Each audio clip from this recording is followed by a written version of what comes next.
দেখো, তোমাদের যদি এই ধরনের ম্যাথ আছে তোমরা কিভাবে সহজে করবে। কি বলেছে দেখো, এখানে এ বি এর 3 গুণ কর্মক্ষম। এ এবং বি একত্রে কাজটি 3 দিনে শেষ করতে পারে, তাহলে এ একা কাজটি কত দিনে শেষ করতে পারে। তাহলে দেখে এখানে আমরা সহজে করবো।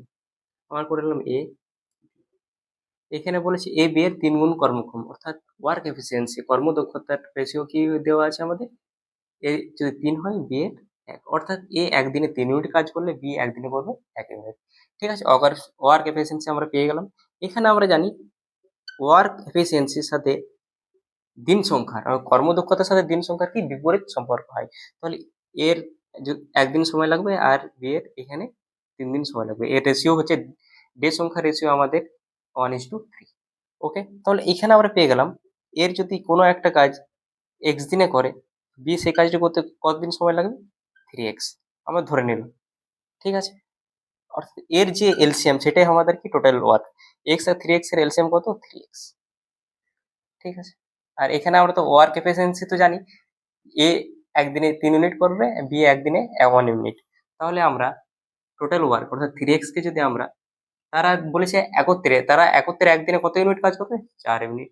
4 দিয়ে যদি ভাগ করা হয় তাহলে আমাদের এখানে কি দিন সংখ্যা হবে। দিন সংখ্যা দেওয়া আছে কত, ধরো এখানে 3 দেওয়া আছে, কারণ এ এবং বি একত্রে কাজটি 3 দিনে শেষ করে।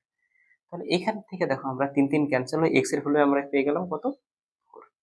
আশা করি অঙ্কটা তোমরা বুঝেছো। আর এক্স এর ভ্যালুই আমাদের এখানে বের করতে বলা হয়েছে, কারণ এ তাহলে কতদিনে কাজটি শেষ করবে, 4 দিনে শেষ করবে। যদি বলতো বি কতদিনে কাজটি শেষ করবে, 3x অর্থাৎ 12 দিনে শেষ করবে।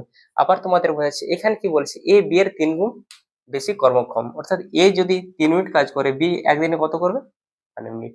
এর বিপরীত অনুপাত হচ্ছে আমাদের দিন সংখ্যা হচ্ছে, এর বিপরীত অনুপাত পরিবর্তিত হবে।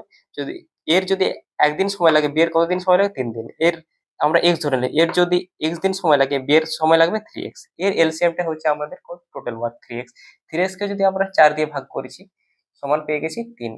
3 তো এখানে দেওয়া আছে, কারণ 4 দিয়ে কেন ভাগ করলাম, কারণ তারা একদিনে কত, তারা একদিনে করবে টোটাল 4 ইউনিট কাজ। তাহলে এক্স এর ভ্যালু আমরা এখানে পেয়ে গেলাম 4। আশা করি তোমরা অঙ্কটা বুঝেছো।